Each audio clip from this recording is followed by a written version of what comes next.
Bonjour et bienvenue à cette nouvelle édition du Bulletin des régions.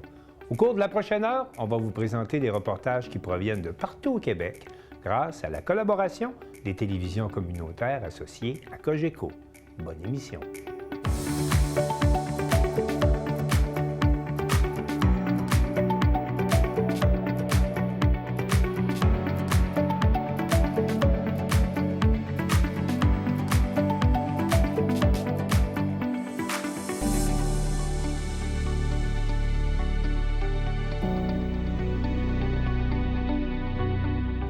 Au sommaire pour vous cette semaine.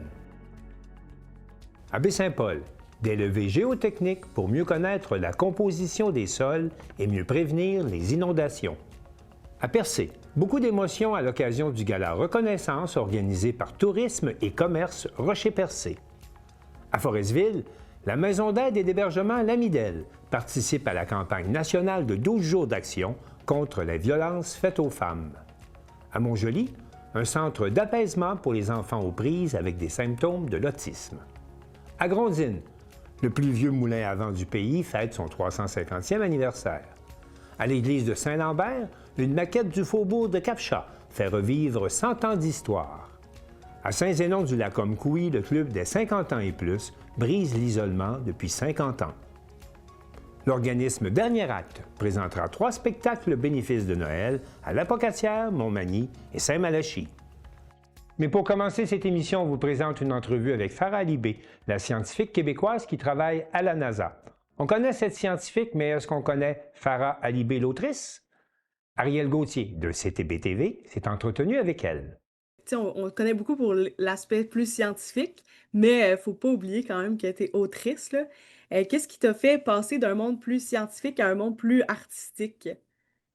En fait, OK, c'est une drôle d'histoire, mais moi, je suis quelqu'un qui, je travaille dans le monde de la science et dans mes temps libres, je suis quand même une personne qui est très active.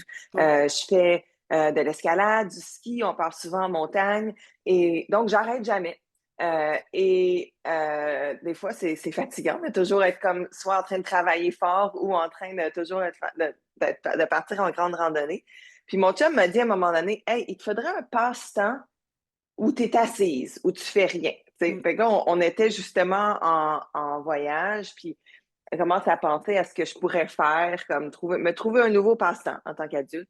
Et donc est venue l'idée d'écrire un livre ou d'essayer d'écrire quelque chose d'artistique parce que je pense que c'était important, justement, même si je travaille dans un monde scientifique, d'utiliser le côté artistique de mon cerveau. C'est important pour ma santé mentale. Donc, c'est là que ça a commencé. Et de là est venue, en fait, l'idée de l'histoire de Najma dans les étoiles, qui est mon deuxième livre. Et c'est au cours de ces longs voyages-là que les personnages se sont développés, que l'histoire est arrivée. Et en fait, après que j'ai atterri Persévérance sur Mars, ma maison d'édition m'avait contactée justement pour voir si je serais intéressée d'écrire un livre. Et je leur avais dit, eh bien oui, écoute, justement, ça fait longtemps que j'imagine cette histoire-là. Puis je leur parle de mon livre pour enfants, puis ils me disent, bon, OK, on donnera l'opportunité de l'écrire, mais avant, on aimerait ça que tu écrives une biographie, une histoire sur toi. Puis j'y avais jamais pensé à faire ça. Hein, de quoi une histoire sur moi? Mais je pense que ce qui m'a donné le goût, c'est que, en fait, quand tu fais une entrevue, quand tu es à la radio, par exemple, ben, l'histoire que tu racontes ou le message que tu passes, c'est vraiment le message de la personne qui fait l'entrevue. C'est eux qui décident de quoi tu vas parler. Et je me souviens, mon éditrice m'avait dit, écoute, en écrivant un livre, c'est toi qui peux choisir quel message tu veux partager avec le monde. Tu peux le faire à ta manière. Donc, c'est ton récit à toi. Puis ça, je pense que ça m'avait beaucoup parlé. Donc, de là est venue mon année martienne et quelques années plus tard, Najma dans les étoiles. Tu parlais de raconter des histoires, tu es quand même très impliquée dans la communauté, que ce soit auprès des jeunes filles là, qui veulent faire de la science, la communauté LGBT+. Qu'est-ce qui te motive là, à faire ça, à s'impliquer autant, là, malgré que tu as un emploi du temps quand même assez chargé?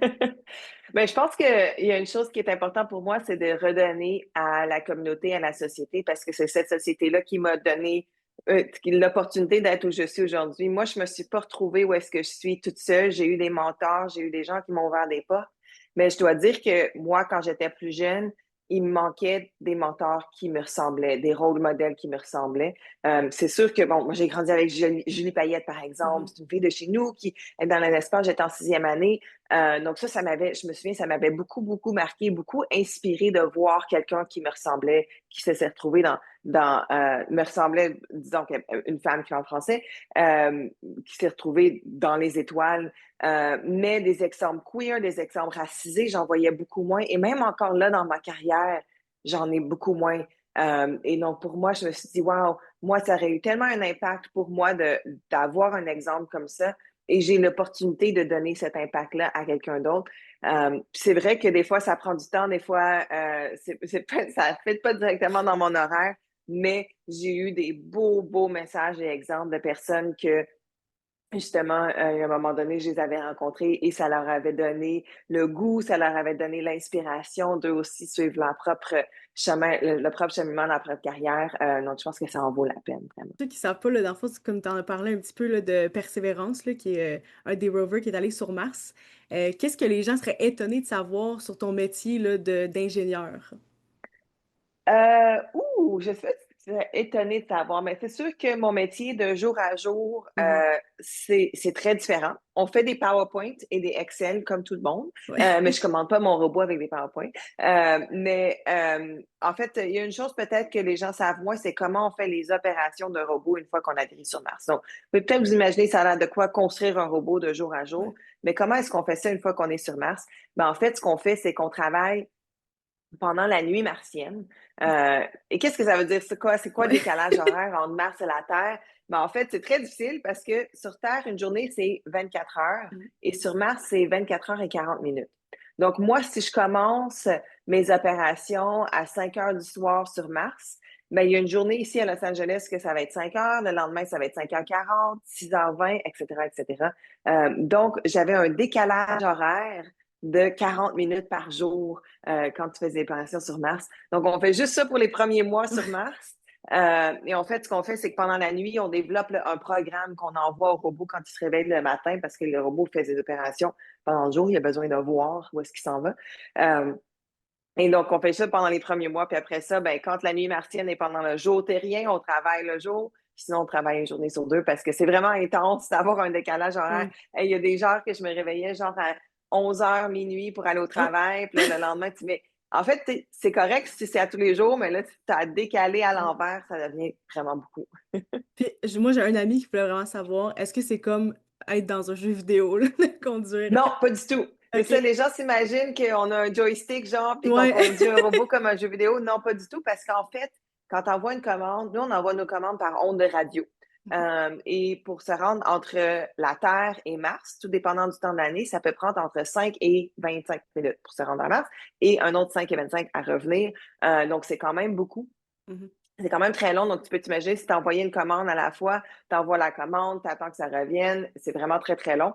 Donc, ce qu'on fait à la place, c'est qu'on prépare tout un programme pendant la nuit, puis on envoie tout le programme au robot le matin. Il fait ses activités, il prend des photos, des données, puis il nous renvoie ça le soir. Donc, c'est pas en temps réel. Oui. Puis j'ai une dernière mini question. Et s'il y a quelqu'un Oui. qui nous regarde, là, une jeune fille qui pense vraiment vouloir être astronaute, travailler dans les sciences, est-ce que tu aurais un conseil à lui donner là, qui pourrait l'aider?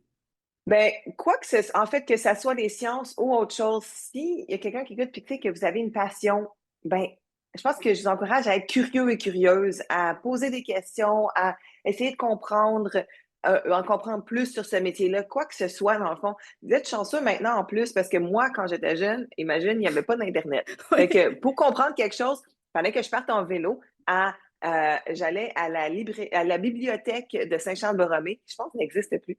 Ou peut-être qu'elle a déménagé, pour aller essayer de trouver un livre ou trouver un magazine qui allait me parler de quelque chose qui m'intéressait. Là, maintenant, avec l'Internet au bout des doigts, avec tout ça, il y a toutes sortes de ressources sur tout ce qui peut vous intéresser.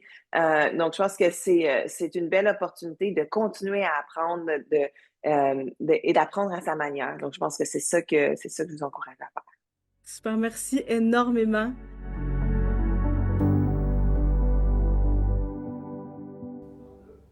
Suite aux inondations de mai 2023, la Ville de Baie-Saint-Paul mène plusieurs études afin de bien déterminer quels travaux permettront de prévenir les prochaines inondations. Félix Chouinard de TVCO nous explique en quoi consistent les levées géotechniques actuellement réalisées à Baie-Saint-Paul.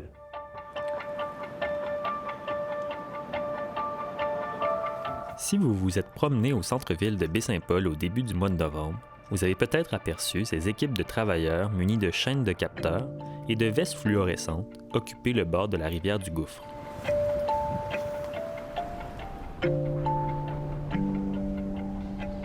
Annoncé par la Ville le 3 novembre dernier, il s'agit de levées géotechniques effectuées en lien avec les travaux de réfection du mur de protection longeant la rivière du Gouffre. Cette semaine, on a vécu, des levées géotechniques. On sait, avec les différentes avec l'inondation de mai 2023, il y a eu plusieurs études sur les cours d'eau, des études qui visaient à regarder le relief des cours d'eau, qu'est-ce qu'il y avait dans les cours d'eau, tout ça. Et là, on est à regarder aux alentours, aux abords des cours d'eau, sur les structures. C'est un petit peu si on compare là, au niveau de la santé lorsqu'on fait une chirurgie. Donc, si on compare la chirurgie à les ouvrages de protection qu'on connaîtra, les modifications dans les prochaines années, on a à faire un scan, comme on fait des fois avant sur le corps humain. Là, on va aller faire un scan dans le sol pour aller voir la structure du sol. Est-ce que c'est de la glaise? Est-ce que c'est du sable? Tout ça, bref, au lieu de faire différents forages à de nombreux endroits, là, c'est vraiment cette méthode-là là, qui est faite. Là.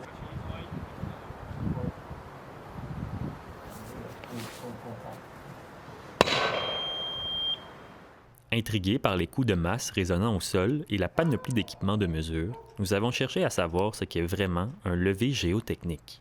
À quoi ça sert et comment ça fonctionne?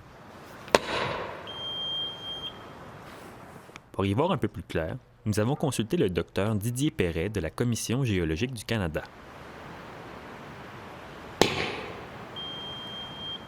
Des levées géotechniques, mais il y a aussi des levées géophysiques, enfin on pourra en parler un peu par la suite. Ça permet de déterminer la nature et certaines propriétés du sous-sol. Et ces propriétés du sous-sol doivent être connues pour faire de la conception de bâtiments, pour faire la conception de murs de soutènement, etc. Sans cette connaissance, en fait, on peut faire des erreurs, et c'est pour ça que c'est très important de faire des levées géotechniques et des levées géophysiques également si nécessaire. Les levées géotechniques commandées et annoncées par la Ville de Baie-Saint-Paul seraient en fait des levées géophysiques, si l'on en croit le docteur Perret. En fait, il y a c'est peut-être une subtilité d'expert là, mais disons que les levées géotechniques consistent généralement sur le terrain à faire des trous, à faire des forages, à faire des essais qui consistent par exemple à enfoncer une pointe instrumentée dans le sous-sol qui permet de déterminer la résistance des sédiments du sous-sol. Les échantillons donc prélevés en forage permettent donc de déterminer la nature du sous-sol et de faire des essais spécialisés en laboratoire. Maintenant, les essais géophysiques ou les levées géophysiques, généralement, consistent à faire des mesures non destructives. C'est-à-dire que là, on se place à la surface du sol, sans faire de trous. Et ça donne des informations différentes, mais complémentaires de ce qu'on peut obtenir par des investigations géotechniques. Et d'après ce que je comprends, c'est ce qui s'est fait principalement là, ces derniers temps à Baie-Saint-Paul, le long de la rivière du Gouffre.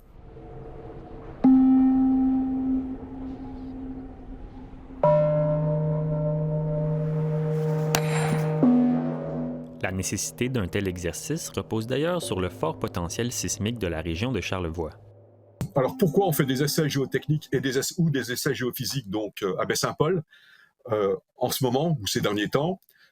En fait, il faut savoir que Charlevoix, la région de Charlevoix, est l'une des deux régions les plus fortement sismiques au Canada. La première étant la région de Vancouver en Colombie-Britannique, dans l'ouest du pays, et puis la deuxième, c'est ici, dans Charlevoix. Et ça implique qu'il faut des études particulières pour s'assurer que ce qu'on construit peut résister au choc lors d'un tremblement de terre, lors d'un séisme. Pour l'histoire, vous savez peut-être quand il y a eu un très fort séisme dans Charlevoix, dont la magnitude a été estimée à environ 7, et ce séisme-là s'est produit en février 1663, donc il y a longtemps. Mais c'était un très fort séisme. Ça, on le sait parce qu'il y a eu des témoignages à l'époque là, des personnes qui vivaient à Québec. Il y a eu un témoignage aussi d'une équipe à l'époque qui était partie visiter la rivière du Gouffre, quelques années après ce tremblement de terre, puis ils avaient décrit les dégâts, enfin les éboulements qui s'étaient produits lors de ce séisme. Et l'autre raison, donc à cause donc de cette possibilité que des séismes très forts se produisent dans la région, il faut faire des études géotechniques et géophysiques plus poussées que ce qu'on pourrait faire ailleurs.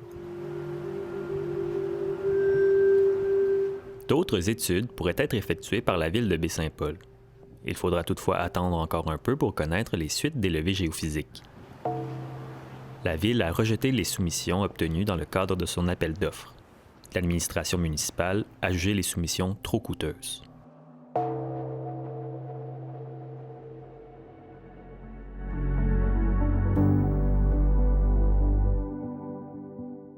Tourisme et commerce Rocher-Percé tenait son gala reconnaissance le 8 novembre dernier et Jean-Denis Laperrière de la télévision du Rocher-Percé a rencontré les 10 lauréats de cette soirée haute en émotions. Nous sommes samedi le 8 novembre et Tourisme et commerce Rocher-Percé tient son gala reconnaissance à la Villa Frédéric James de Percé. C'est une soirée unique dans l'année où on vient souligner l'apport et les bons coups des entreprises et organismes du milieu dans leur communauté. J'ai rencontré les 10 lauréats de la soirée pour recueillir leurs réactions à la réception de ce prix, ainsi que ce que réserve l'avenir pour leur entreprise et l'organisme.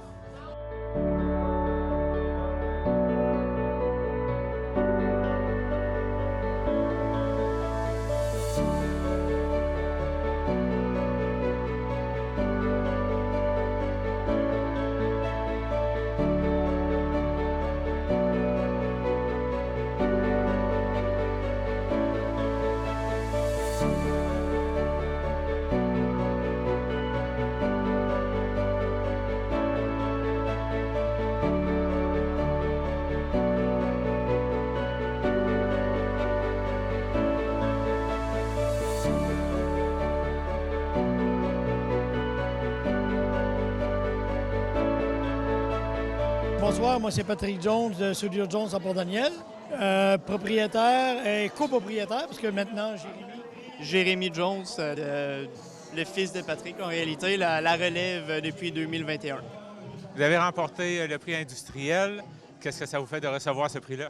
Bien, on est vraiment content parce que, on est comme je disais tout à l'heure, on est une industrie qui est vraiment à l'ouest de la MRC, qui a encore beaucoup de monde qui ne nous connaît pas à l'est de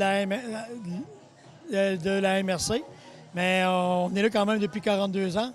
Puis on est vraiment content d'être là. Puis on est vraiment content d'avoir gagné ce prix-là ce soir. Parce que, tu sais, dans la MRC du Rocher-Percé, les industriels, on travaille tout fort, puis on sait c'est quoi. Ça fait que le fait que c'est nous qui a été choisi, on est vraiment content de ça. Qu'est-ce qui attend l'entreprise pour les prochaines années? Bien, déjà là, depuis 2021, on a commencé le transfert d'entreprise en relève, père-fils, c'est déjà bon.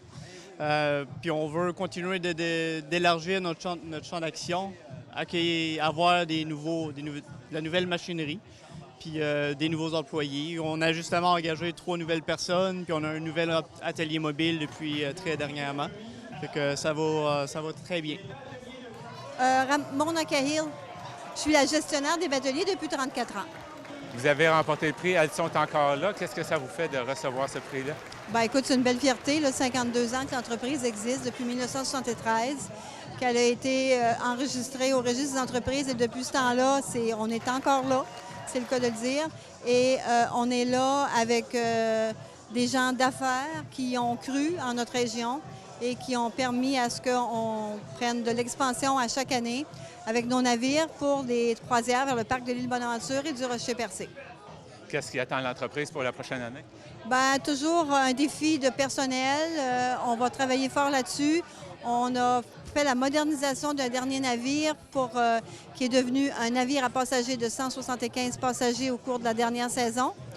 Et on travaille fort pour conserver des navires en bon état de marche, de fonction et avoir du personnel qui est toujours là pour nous épauler pour les années à venir. La relève s'est installée maintenant, fait que ça nous donne un bon coup pour pouvoir avoir une bonne vague pour poursuivre la continuation de ce genre d'entreprise. Jessica King pour le restaurant La Maison Mathilde. Vous avez gagné le prix Bonheur au boulot. Comment vous recevez ce prix-là? Je suis vraiment touchée parce que c'est un prix qui est vraiment... qui représente beaucoup pour moi. Ça représente... en fait, c'est ce que je fais depuis 30 ans, puis ça vient... comment je pourrais dire... je travaille fort pour ça, pour que mes employés sont heureux au travail. J'aime ce que je fais. Alors, ça vient tout simplement confirmer que finalement, j'ai réussi un peu ce que je voulais faire. Après 30 ans, pourquoi je suis encore là, pourquoi je me lève le matin avec le sourire puis contente de retourner au travail. Alors, ça vient confirmer tout ça, que j'ai une équipe en or. C'est grâce à eux si je suis là aussi. Alors non, ça me touche vraiment beaucoup, ce prix. Qu'est-ce qui attend le restaurant Maison Mathilde pour la prochaine année? Prochaine année, écoutez, toujours la même chose dans le sens qu'on aime se renouveler, apporter des nouveautés, attendre à la prochaine saison. On a eu une saison exceptionnelle cette année, une saison record. Alors, on espère que la prochaine saison sera aussi belle que la précédente. Et c'est ça, c'est d'apporter des nouveautés, de recevoir notre clientèle, fidèle clientèle. Et d'année à l'autre, c'est la même chose. Toujours un plaisir de revenir à chaque saison. Pour voir l'entièreté du reportage, rendez-vous sur le site web de la Télé du Rocher-Percé.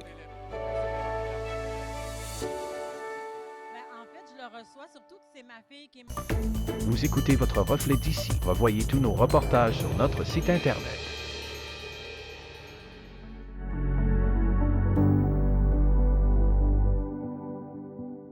Partout au Québec, du 25 novembre au 6 décembre, c'est la 15e édition des 12 jours d'action contre la violence faite aux femmes. Et à Forestville, c'est autour de la maison d'aide et d'hébergement L'Amidel que sont organisées les différentes activités.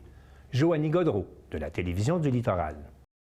La maison d'hébergement L'Amidel de Forestville s'implique pour les 12 jours d'action contre les violences faites aux femmes, une campagne annuelle visant à sensibiliser la population et à prévenir la violence conjugale.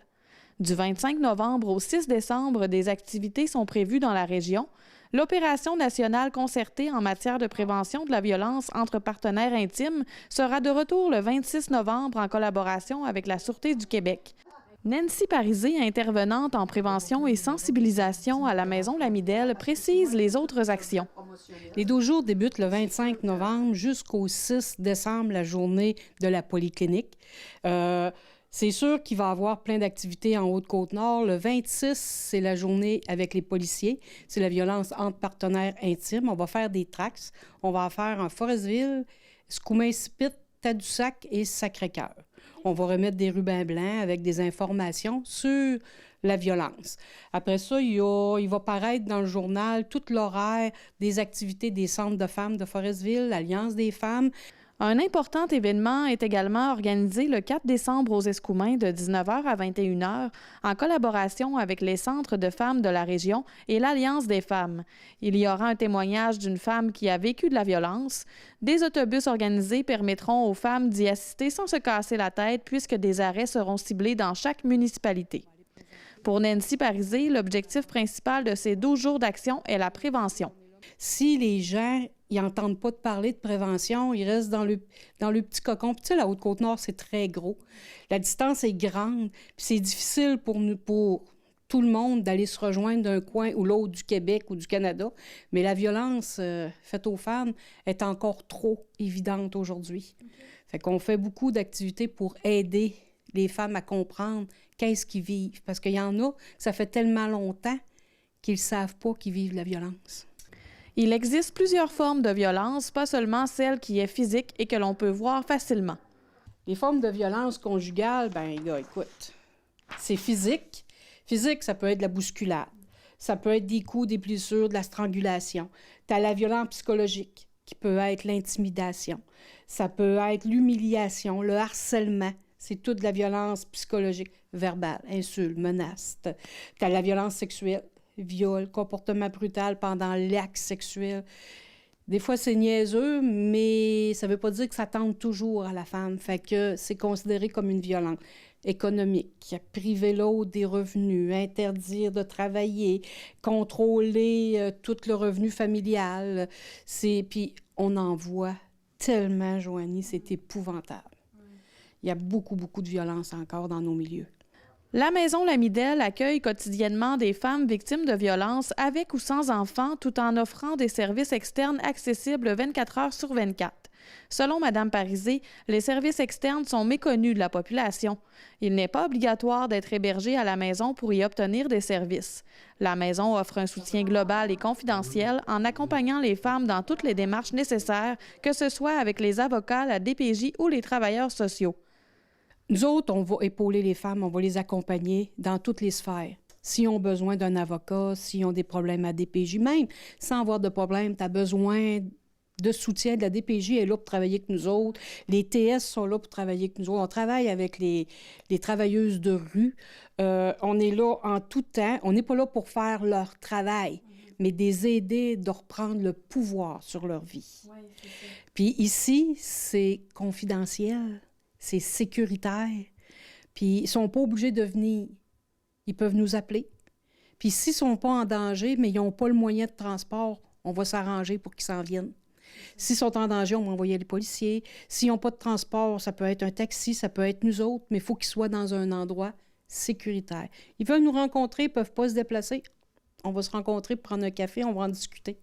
On va regarder qu'est-ce qu'il y a. Il y a toujours une solution pour les aider, tout le temps. La maison peut accueillir 12 femmes et enfants au minimum, selon les besoins, et adapte son soutien au rythme de chacune.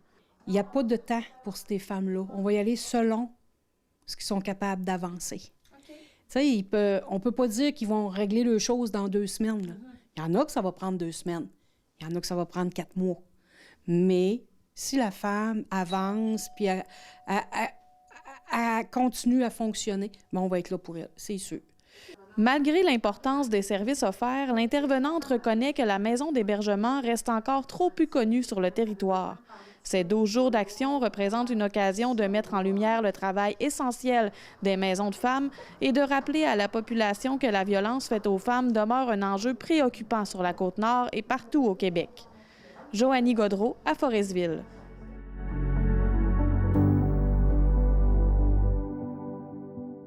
Un centre d'apaisement pour les enfants souffrant de troubles du spectre de l'autisme vient d'être inauguré à Montjoly, plus précisément au Centre de santé et de services sociaux du Bas-Saint-Laurent. Marc Després, de la Télévision de la Métis, nous informe que cela a été rendu possible grâce au fonds Ariane, qui a été créé par Nicolas Lepage en souvenir de sa femme décédée accidentellement. Alors, vous êtes l'un des fondateurs du fonds Ariane. Peut-être pour les gens à la maison, qu'est-ce que le fonds Ariane? Le fonds Ariane, dans le fond, ça a pris naissance suite au décès là, de ma conjointe là, en 2023, là, suite à un accident de la route là, sur l'autoroute 20. Ariane a travaillé dans les locaux ici là, à Montjoly pour le CRDI, puis avec la clientèle là, DI puis TSA. On a voulu leur redonner puis continuer un petit peu les ambitions qu'Ariane avait en lançant ce fonds-là. C'est pour ça qu'on s'est allié là, avec 3 fondations, là, la Fondation de la Métis, la Fondation Santé Rimouski puis le CRDI, pour pouvoir là, toucher le plus de personnes là, dans les clientèles qui lui tenaient à cœur. Là. Donc, on peut dire qu'Ariane, nous regardant aujourd'hui, est sans aucun doute fière de votre travail. Oui, très fort probablement. Je pense que à la base, c'était un de ses projets sur lequel elle travaillait. C'est ce qui est encore plus significatif pour nous parce que c'est le premier projet qu'on lance avec le fonds Ariane, puis c'est un des projets qui lui tenait à cœur.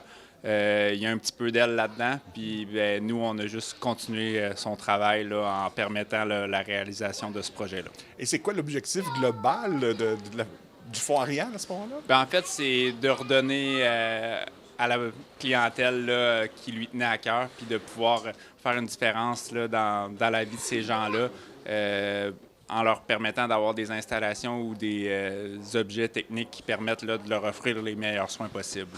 Et donc, ce que l'on présente aujourd'hui, donc pour vous, vous en êtes très fiers? Oui, bien, ça répond directement à ce besoin-là. Je pense que une salle sensorielle où ils ont beaucoup de trucs qui peuvent toucher ou essayer ou des jeux pour se dépenser un petit peu, c'est une bonne chose pour eux. Puis ils ont aussi un côté où ils peuvent aller plus relaxer. Fait que je pense que dans certaines situations, là, les gens qui travaillent ici, ça leur donne des outils pour travailler là, avec les usagers puis de leur offrir les meilleurs soins possibles dans un environnement qui est stimulant puis aussi relaxant.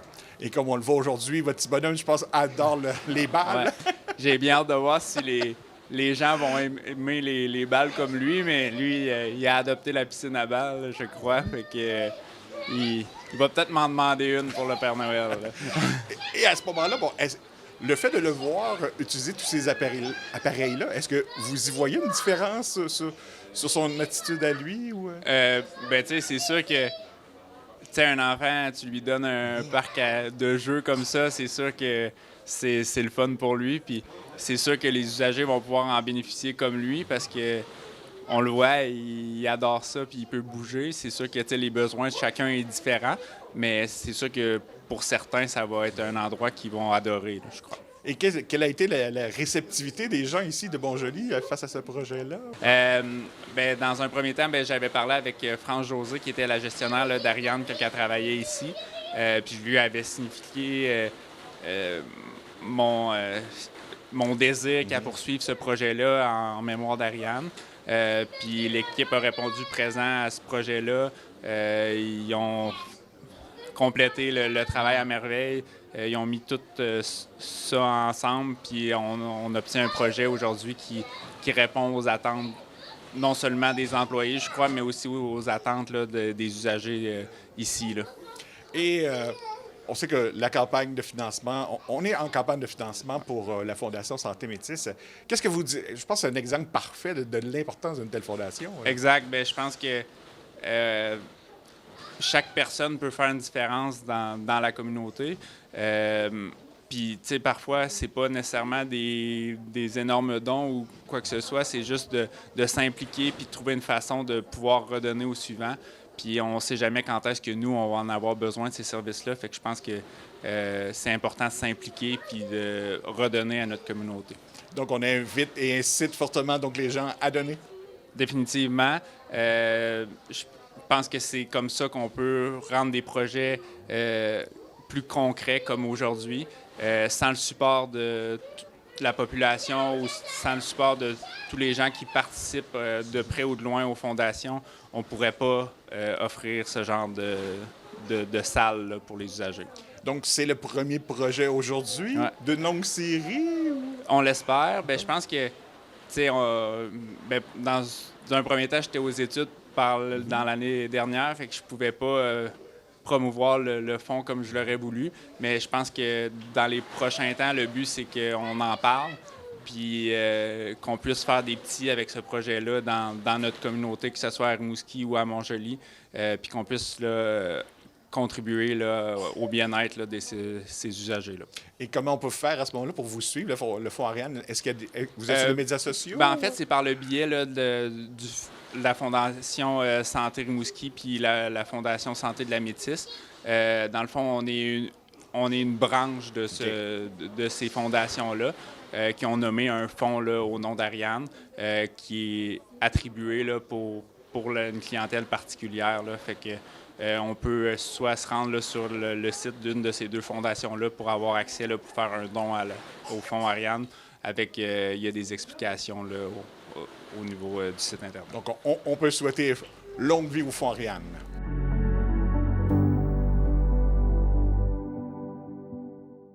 La construction du moulin à vent de Grondines s'est terminée en 1675, ce qui en fait, à 350 ans d'histoire, le plus vieux moulin à vent au Québec et même en Amérique du Nord. Danique Julien de CJSR souligne cet anniversaire en faisant le point sur le passé et l'avenir de ce joyau du patrimoine en compagnie d'Éliane Trottier, directrice générale de Culture et Patrimoine à Deschambault-Grondines. Alors, nous sommes devant le moulin à vent de Grondines qui a fêté cette année ses 350 années d'existence. On vous réserve une entrevue avec la directrice générale de Culture et Patrimoine Deschambault-Grondines, Éliane Trottier. En fait, le moulin à vent de Grondines, c'est le plus vieux moulin à vent qui reste au Québec et même ce serait le plus vieux en Amérique du Nord qui subsiste. On dit qui subsiste, c'est une nuance importante parce qu'il y a eu d'autres moulins à vent qui ont été construits précédemment, mais ces moulins-là n'existent plus. Donc, c'est celui de Grondines qui peut se targuer d'être le plus ancien. Donc, la construction a commencé en 1674 et elle s'est complétée en 1675. Donc, c'est la raison pour laquelle on a commémoré le 350e en 2025. Donc, vraiment, la première mouture de farine ici s'est faite en septembre 1675. Donc, c'est vraiment très ancien, hein, c'est pas rien. Il n'y a pas énormément de bâtiments qui ont cet âge-là au Québec. Et ce qui est intéressant aussi, c'est que c'est un moulin qui a connu, disons, 3 vies différentes. Donc, bien sûr, celle de moulin à farine qui a perduré là, jusqu'au 19e siècle. Par la suite, il y a eu une période d'abandon qui a été assez longue, là, disons une trentaine d'années au moins. Là. On ne connaît pas la durée exacte, mais au moins ça. Le bâtiment s'est alors trouvé dans un piteux état. Là. C'était devenu essentiellement une tour de pierre à l'abandon. Et ce qui l'a sauvé, en fait, c'est un heureux hasard. C'est qu'au début du 20e siècle, le gouvernement fédéral cherchait à développer un réseau de communication le long du Saint-Laurent pour améliorer la sécurité en lien avec la navigation sur le fleuve. Donc, c'est dans ce contexte-là qu'en 1912, le gouvernement fédéral a acheté ce qui restait de la tour de pierre pour la réaménager et en faire une station de signaux maritimes. Donc ça, c'est un usage qui a perduré jusqu'en 1967. Après ça, le gouvernement a fermé ces stations-là puisque les technologies avaient évolué et puis c'était une façon de faire qui correspondait moins aux besoins de l'époque. Et la troisième vie, qui est davantage de mise en valeur culturelle, elle a débuté dans les années 70, donc après justement la fermeture de la station. Le premier élément que j'associerais à cette période-là, c'est le projet de fouilles archéologiques qui a eu lieu ici aux alentours sur le site du premier village de Grondines. Donc, ça s'est déroulé en 72 et 73. Et les jeunes qui faisaient ce projet-là ont utilisé le moulin un peu comme quartier général. Donc, ici, il y avait, par exemple, de la recherche en archives qui se faisait. On documentait les artefacts qui étaient trouvés dans le sol.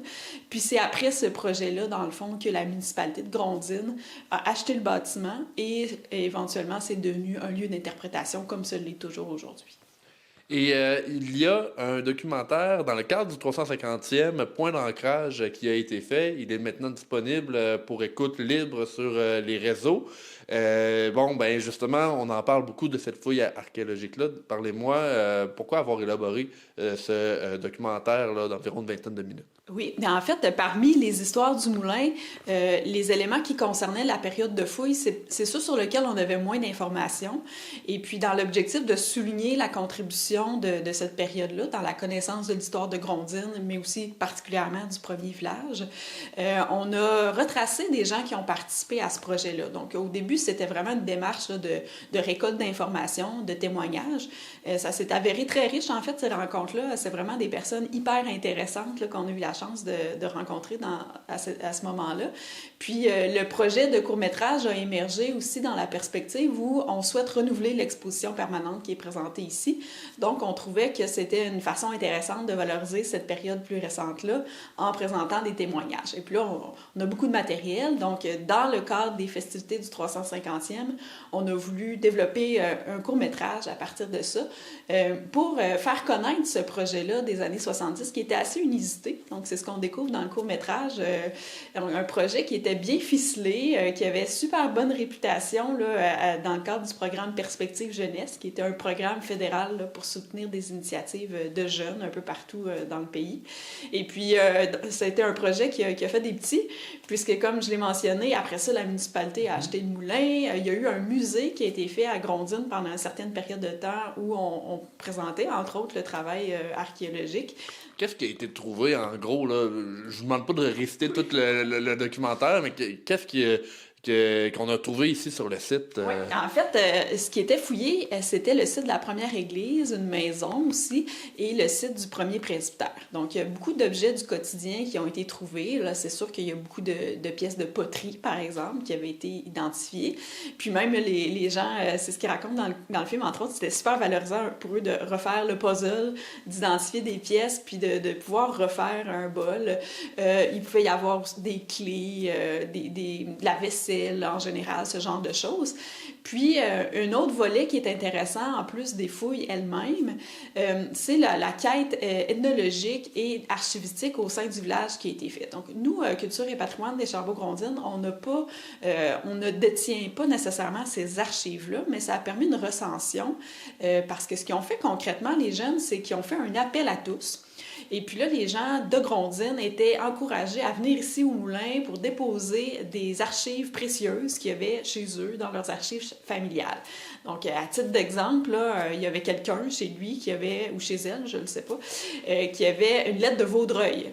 C'était quand même pas rien. Donc, cette lettre-là, nous, on ne l'a pas parce que l'entente, c'était que les gens venaient montrer ça, on documentait, puis les gens repartaient avec leurs archives à eux après. Contrairement aux artefacts qui, eux, ont généré une collection qui est très importante. Et puis, à l'époque, les jeunes, ils recensaient là, les éléments qui étaient trouvés. Ils faisaient des fiches, par exemple, mais il n'y avait pas eu d'analyse globale là, de cette collection. Quel est son sens de façon générale? Quelles conclusions on peut en tirer sur l'occupation du territoire ici à Grondines? Donc, pour le court-métrage, on a ajouté aussi des interventions avec un archéologue à qui on avait confié ce mandat-là d'analyse globale de la collection. Alors, Culture et patrimoine de Chambauds-Grondines, il y a plusieurs sites historiques sous votre chapeau, j'ai envie de dire. J'aimerais qu'on revienne rapidement aux festivités du 31 août, les commémorations. Pouvez-vous nous parler un peu là, de la réception globale là, de l'événement? Oui. En fait, ce qu'on a imaginé, là, c'était un projet qui s'adressait d'abord et avant tout à la communauté immédiate de Grondines. Parce qu'on sait qu'ici, à Grondines, les gens sont super attachés envers le bâtiment. Donc, le moulin, là, vraiment, il est très apprécié dans le quotidien des gens. Tout le monde vient le prendre en photo, même si on le côtoie depuis maintenant 350 ans.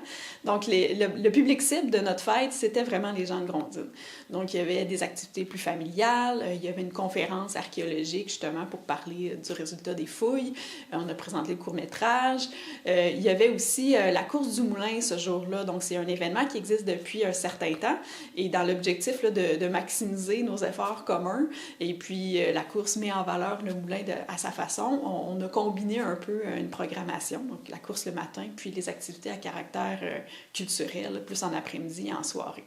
Il y a eu beaucoup d'engouement. On était vraiment agréablement surpris là, de la réponse.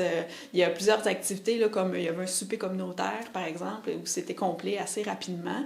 Donc, les gens ont beaucoup apprécié la proposition, du moins c'est ce qu'on nous a dit. Et on voit des retombées aussi. Là. Déjà, le court-métrage, il y a beaucoup de visionnements, malgré que ce soit très récent qu'on l'ait mis en ligne. Il y a de nouveaux fonds d'archives qui ont été créés au Centre d'archives régional de Portneuf après l'événement parce que les gens ont été sensibilisés à ça dans le cadre des festivités. Il y a aussi, par exemple, une des archéologues qui a travaillé sur l'analyse de la collection. Elle enseigne à l'université. Donc, il y a des étudiants qui font un projet de recherche dans le cadre de leurs études en archéologie sur la collection de Grondines. Donc, il y a aussi des retombées là, à la suite du projet qui sont tout à fait intéressantes. Alors, pour terminer l'entrevue, Eliane Trottier, directrice générale de Culture et patrimoine de Chambauds-Grondines, on pourrait peut-être inviter là, la population à venir consommer ce documentaire-là. Oui, dans le fond, le documentaire il est disponible sur YouTube, mais vous pouvez le retracer par le biais de notre site web, culture-et-patrimoine-dg.com. Donc, c'est gratuit, bien entendu. Ça dure une vingtaine de minutes. Et puis, bien sûr, on encourage les gens à venir sur place au moulin pour le découvrir. L'été prochain, on va présenter une nouvelle exposition à l'intérieur. Puis, on est ouvert de juin à mi-août, fin août, selon les années. Et c'est toujours gratuit de visiter le moulin de Grondines. Eliane Trottier, merci beaucoup. Ça fait plaisir.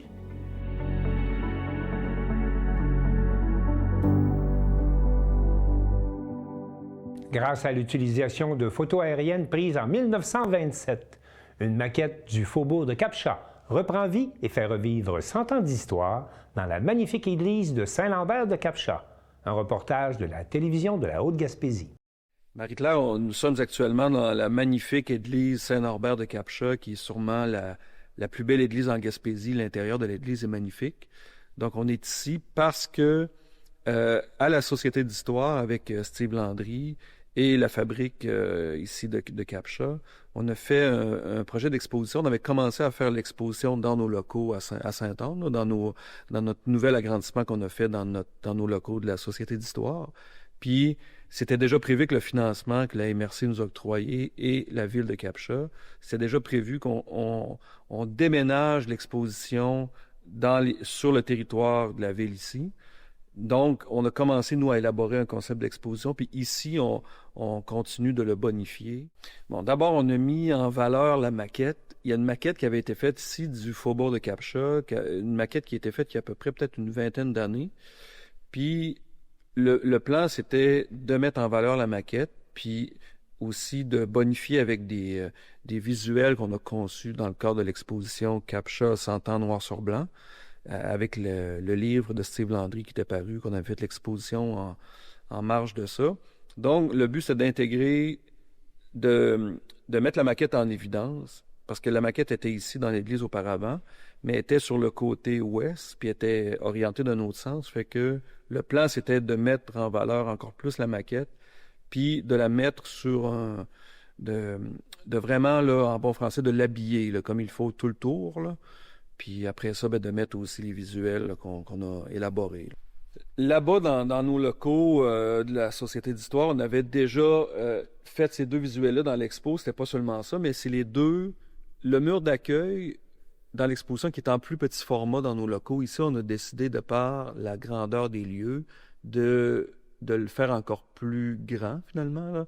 Puis pour donner un côté monumental aussi quand on arrive dans l'exposition. Donc, c'était le mur d'accueil. C'est le mur d'accueil d'une certaine façon. Ça met en contexte pourquoi cette expo-là existe, avec le livre aussi de Steve Landry. Donc, on a choisi des photos représentatives de l'histoire de Captcha, avec des secteurs d'activité aussi, des photos aussi qui impressionnent beaucoup quand on les voit. Le choix de photos avait été fait pour donner un effet wow. D'abord, la photo centrale, qui sert à faire le concept pour cette murale-là, c'est des photos aériennes prises en 1927 par un aviateur qui avait été engagé par le gouvernement du Québec à l'époque. Donc, lui avait fait, c'est Jacques de Lesseps, lui a fait le tour de la Gaspésie en avion en 1927, puis il a pris des photos aériennes de partout. Puis dans chaque place où il allait, il prenait quelques dizaines de photos quand même. Fait qu'aujourd'hui, c'est un fonds photographique exceptionnel qui est conservé à Québec, aux Archives nationales. Et nous, pour l'exposition, on a commandé, parce que là-bas, c'est les négatifs d'origine, fait qu'on a fait finir cette photo-là en haute définition pour pouvoir l'imprimer en haute définition aussi. C'est une vue où on voit l'estuaire de la rivière, la partie est du faubourg. On voit aussi les fonds en arrière. On voit aussi tout ce qui est le quai, le pont couvert, tout ça. Fait que cette photo-là avait beaucoup d'éléments dedans, ce qui nous permettait de mettre, de numéroter. On a une quinzaine de numéros un peu partout. Puis, sur le côté droit de la murale, on a une légende avec pourquoi, mettons, au fond, c'est le Mont Logan. Donc, le numéro 1. Donc, on voit en haut M. Logan qui a donné son nom au Mont Logan. Le but, c'est vraiment, avec ce projet-là d'exposition, c'était aussi, on travaillait de concert avec la fabrique ici pour créer un environnement culturel. Parce qu'on sait qu'il y a beaucoup de touristes aussi qui viennent en Gaspésie l'été. Donc, on s'est dit de profiter de cet endroit-là qui est exceptionnel, qui est un lieu patrimonial exceptionnel, qui a plus de 100 ans. C'est rare de voir une aussi belle église que ça en Gaspésie aussi, construite en 1917. À l'époque, c'est beaucoup des petites églises en bois. Donc, le but, c'est de créer un environnement culturel, comme je dis. Puis la fabrique, de leur côté aussi, font des projets. Il y a notre projet d'exposition à laquelle ils nous ont aidés, mais ils ont aussi aménagé une boîte ici, une boîte à livres, où que les gens peuvent venir lire dans l'église. On parle même d'aménager un petit coin café aussi, pour que les gens puissent venir, se détendre. Puis ça, c'est complémentaire aussi à un environnement muséal. C'est pas un lieu les gens vont venir ici, là. C'est un lieu que tu parles pas fort nécessairement. Tu gardes aussi le décorum qu'on est dans une église. Donc, l'activité que la fabrique veut mettre en place ici, c'est complémentaire, en fait. Fait qu'on réfléchit aussi à aménager d'autres éléments, mais on travaille sur le projet actuellement pour l'été 2026.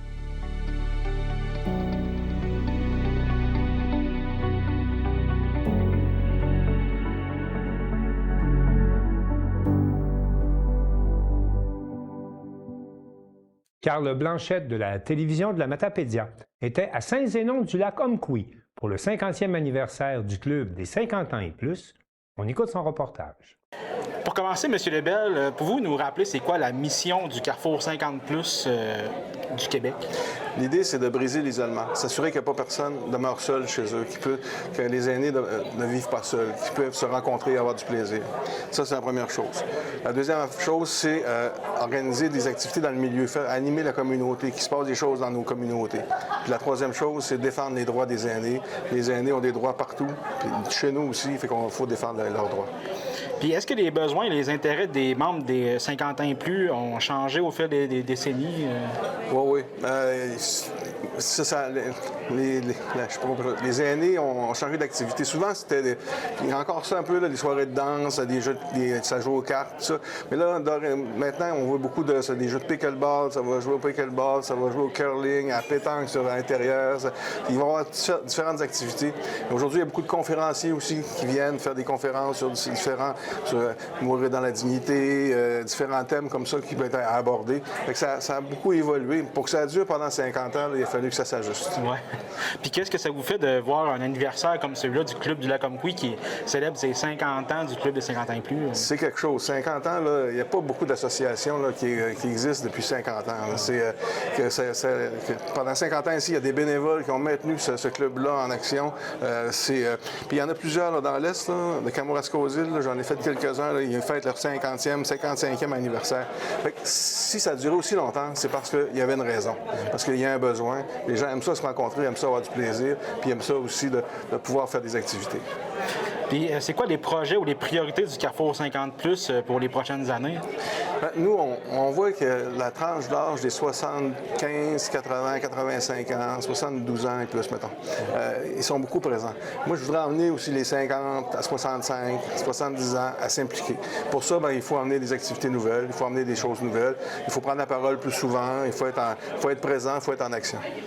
Puis, quel message est-ce que vous aimeriez transmettre aux membres et aux bénévoles qui font vivre ces clubs partout au Québec? Il faut les remercier parce que j'aimerais que les gens des communautés, entre autres les élus municipaux, prennent le temps de les remercier parce que ça vaut la peine. Puis en même temps, je leur souhaite de continuer. Puis nous autres, on est là pour les aider, de continuer à animer leur communauté. Puis je leur dis, vous avez des droits. Ici à Lac-Omequy, les gens ont le droit de bien vieillir dans la dignité, ici à Lac-Omequy. Ils ont les mêmes droits qu'un aîné qui est à Québec ou à Montréal. Merci beaucoup, M. Lebel. C'est bien, merci. Marilyn Pronovo, merci beaucoup d'être avec nous. Premièrement, c'est 50 ans du Club des 50 ans et plus de Lac-Omequy. C'est tout un accomplissement. Qu'est-ce que ça représente pour vous de célébrer cet anniversaire-là? C'est un bon... c'est signe que les gens se tiennent puis qu'il y a quand même une continuité dans les façons de faire. C'est pas parce qu'on est rendu en 2025 que... là, 50 ans, ça continue. Oui, c'est ça. C'est ça. Puis, comment est-ce que tu décrirais l'évolution du club au fil des années? Est-ce que ça a changé un peu, des activités? Bon, c'est sûr qu'il n'y a plus de soirées canadiennes, là. Oui. mais quand même, tu sais, je veux dire, les gens... ils sont... je trouve que l'évolution, ça va avec l'évolution du temps parce que maintenant, si on regarde dans les 20 dernières années, l'évolution a été épouvantable, mais il faut suivre ça. Oui. Mais maintenant, c'est la technologie qui est... Mais oui. Il y a combien de clubs de 50 ans et plus qui sont actifs actuellement dans la MRC? On en a 11, c'est-à-dire, si on part de là-bas, c'est Saint-Moïse, Sébec, Valbriand, il y a Amkoui, il y a Lac-Omequy, Saint-Léon, Lac-au-Saumon, Saint-Alexandre, Sainte-Florence. Peut-être que j'en oublie. Faux-Abscable? Faux-Abscable, bien oui. Albertville, non pas. Hein? Albertville, non, ils n'ont pas encore. Quel type d'activité ou de projet rassemble le plus les membres? Je pense que c'est... il y a beaucoup de... C'est selon la municipalité. Si tu vas à Amkoui, ça n'arrête pas. C'est les bingos, c'est les soirées dansantes le samedi soir. Il y a toujours des choses. Il y a des dards, il y a des... Ça finit pas. Puis c'est un peu... chaque municipalité a ont leurs activités. Mais ça ressemble à tout ça, là. Ouais. Est-ce que tu marques un intérêt renouvelé chez les nouveaux retraités à s'impliquer dans le club? Oui, de plus en plus, surtout avec le pickleball. Okay. Ils ont sorti le pickleball, puis là, ça, c'est un engouement. C'est actif, c'est comme tu dis, là, les jeunes retraités sont plus actifs, donc ça leur prend des activités plus selon leurs habitudes, c'est ça. Au-delà des activités, quel rôle jouent ces clubs dans le bien-être et la socialisation des aînés? Justement, c'est le rôle, c'est justement de se réunir, d'être capable de faire des activités socialement, puis dans tous les domaines, là, finalement. Oui. Il faut briser l'isolement. Exact. Il faut sortir de... On est habitué de travailler, on voit du monde. Quand tu arrêtes de travailler, t'es tout seul. Là, justement, en incorporant des clubs comme ça, au moins... l'activité sociale continue. Oui. C'est quoi les défis auxquels font face les clubs des 50 ans et plus aujourd'hui? Est-ce que c'est dans le recrutement, le financement, la participation des aînés? Toutes ces réponses sont bonnes. Ouais. C'est sûr que pour avoir des belles activités, ça prend des sous.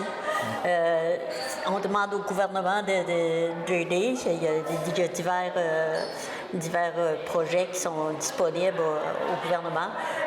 Des fois, ça marche, des fois, ça marche pas. Mais à ce moment-là, s'ils veulent avoir des activités, ils vont créer d'autres activités pour aller chercher des sous. Ils vont faire des soirées ou qu'importe. Puis, ça sera... c'est ça qui va... financer. Qui va financer les choses, oui. Merci beaucoup, Marie-Lynne. Ça fait plaisir.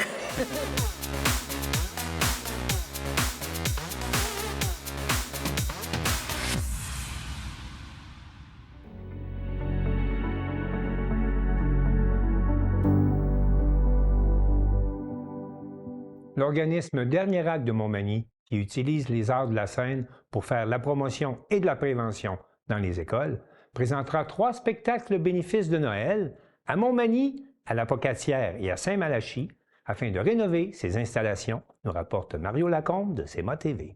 Ce lundi, les responsables de Mission Dernier Acte, ayant leurs locaux sur la rue Saint-Jean-Baptiste à Montmagny, nous dévoilaient la présentation de 3 spectacles de Noël, soit à la Pocatière, Montmagny et Saint-Malachie, dont les profits iront principalement à la rénovation de leurs locaux. M. Daniel Julien, fondateur et directeur artistique de Théâtre Dernier Acte. Alors, Mission Dernier Acte, c'est un organisme à but non lucratif qui se concentre sur le travail social et les arts de la scène. Non seulement l'enseignement des arts de la scène, mais utiliser les arts de la scène pour faire de la prévention drogue, prévention suicide dans les écoles, visiter les prisons, les personnes âgées avec du contenu pour les aider dans les problématiques qu'ils ont. Je forme des travailleurs de rue aussi. C'est un endroit pour venir voir des spectacles, des créations qu'on peut exporter aussi dans des festivals avec des thèmes qui touchent justement le côté social, là, comme je dis, la pauvreté, la dépression, tout ça. On utilise souvent les arts pour parler des fois de choses difficiles, que ça passe plus, comme un peu dans l'humour. Des fois, on veut traiter de sujets que normalement, c'est difficile de parler. Là. On peut le faire à travers l'humour, les arts. C'est ce que je fais depuis 44 ans. M. Julien nous explique les rénovations qu'ils vont apporter à leurs locaux pour pouvoir rendre ceux-ci multifonctionnels et accueillir la population. Oui, absolument. Je dirais, c'est la bâtisse dans laquelle on est. C'est l'ancien cinéma Taché, qui date des années 45, qui n'a jamais été isolé ou l'électricité n'a jamais été changée. Donc ça, c'est une problématique. On ne peut pas l'utiliser l'hiver. La preuve, ça avait été faire un tour tantôt, puis ici, il faisait froid. Alors, juste le théâtre, pour isoler le toit, changer l'électricité, mettre des thermopompes, c'est 200 000. Donc, les sous qu'on veut faire, c'est pour ça. À date, toutes les autres rénovations, du café, les planchers, le vestibule, les chambres de bain, ça a tout été fait par des dons qui ont rentré, puis on a été à mesure. Mais les grosses rénovations, c'est surtout le théâtre. Je dirais le théâtre, la salle de couture, puis la costumerie en haut qui ont besoin d'être refaites complètement parce que c'est pas isolé, puis c'est tout vieux, là. Il faut changer les murs de J-POC.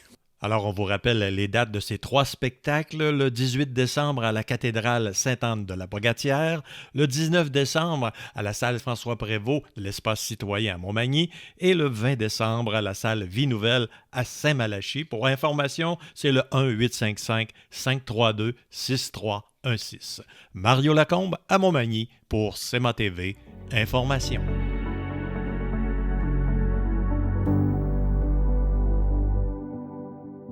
C'est tout pour le bulletin des régions cette semaine. J'espère que cette émission vous a plu. Je remercie toutes les stations de télévision participantes et je vous dis à bientôt.